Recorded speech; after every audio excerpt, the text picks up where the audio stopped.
You're sure you've heard about the FTX collapse by now? Well, certainly since it's been all over the news. The world of cryptocurrency has always been quite the risky business.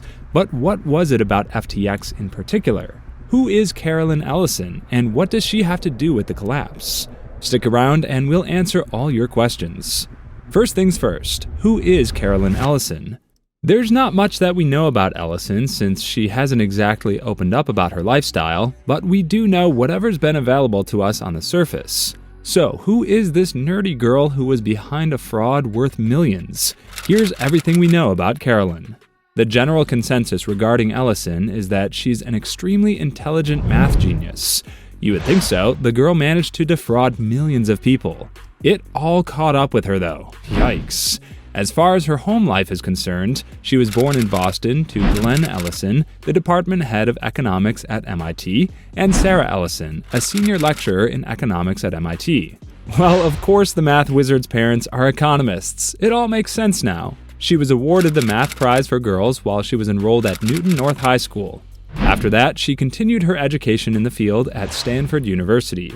Ellison was particularly interested in effective altruism, a philosophical and social movement that advocates figuring out the most effective way to help other people and then putting that solution into action. She even joined the Effective Altruism Club at Stanford. Additionally, it was because of this specialized interest that she became acquainted with Bankman-Fried when she began working for the trading firm Jane Street. One could say that's where all the trouble started. Carolyn Ellison, a polyamorous Potterhead? Carolyn has been described by many users on Twitter as a polyamorous person. For those of you who don't know, people who are polyamorous have multiple committed, loving, and intimate relationships going on at the same time. Hey now, it's 2023. We're not judgmental. It's a free world. It's the fraudulent behavior we're not too accepting of. Ellison is also known as a die-hard Harry Potter fan. She talked about how she had always been obsessed with Harry Potter ever since she was 3 years old. The parents of the young little baby read out the first book of Harry Potter to her when it first came out. She explained that when the second book came out, she was 5. Little Carolyn was so eager to read the book that she simply did not wait for her parents to read it out loud for her, but she read it herself. It's quite impressive to finish a 400-page book all by yourself at the age of 5. Defrauding millions of people at the age of 28, though, not so impressive. We've talked a little about Ellison and her early years, but let's get into how she became responsible for this whole mess. Honestly, mess would be an understatement. What was Carolyn's role in the FTX collapse?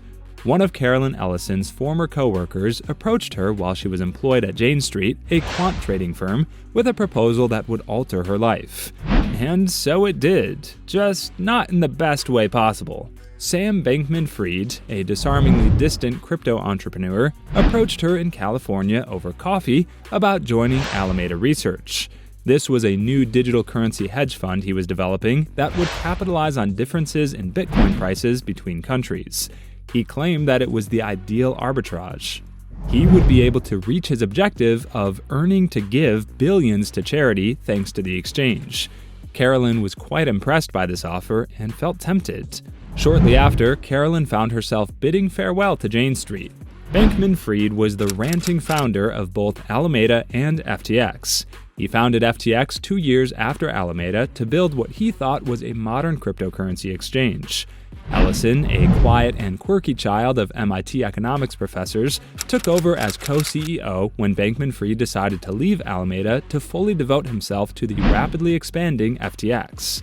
Attention turned to Alameda's $10 billion in assets and its alleged practice of funneling FTX's customer deposits to invest in risky speculative bets as FTX imploded in a cartoonish manner. It's surreal how fast they went from assets are fine to literal bankruptcy and court hearings. It's why they say life can change in an instant, so make the most of it. It seems like this lot made a little too much of it. Is Carolyn facing any prison time? In a deal that was signed on the 23rd of December 2022, the 28-year-old former CEO of an Alameda hedge fund admitted to the charges of federal fraud. The document that was submitted by the U.S. Attorney for the Southern District of New York stated, "The total maximum sentence of incarceration on counts 1 through 7 of the information is 110 years imprisonment." Jeez, should have thought of this before, Carolyn. In addition, the agreement reveals that Ellison and FTX co-founder Gary Wang had agreed to cooperate fully with the federal government in exchange for likely lighter sentences. However, experts claim that there is no way to determine Ellison's potential sentence, which could even be 0.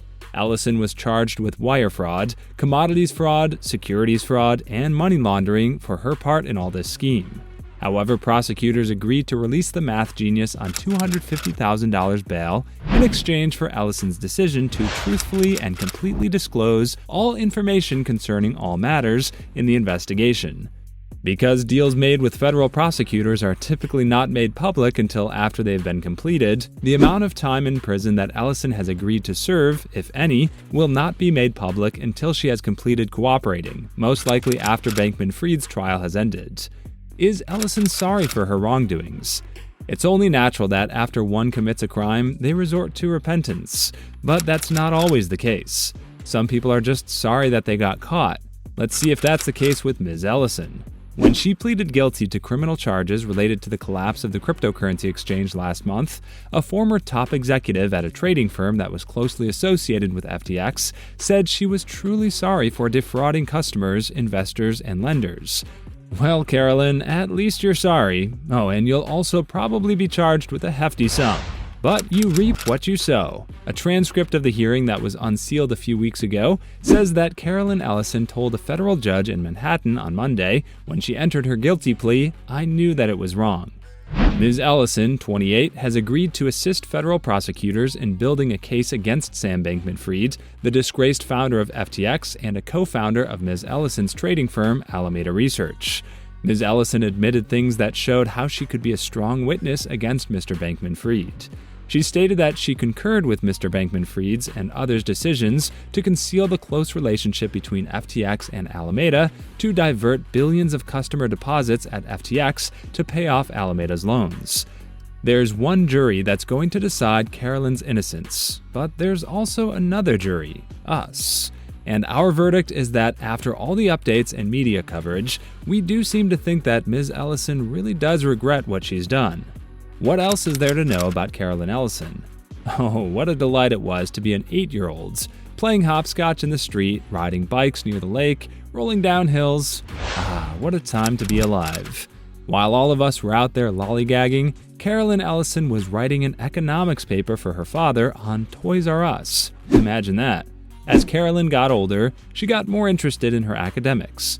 According to Forbes, Ellison's former teacher, Ruth Ackerman, described her former student as bright, focused, very mathy.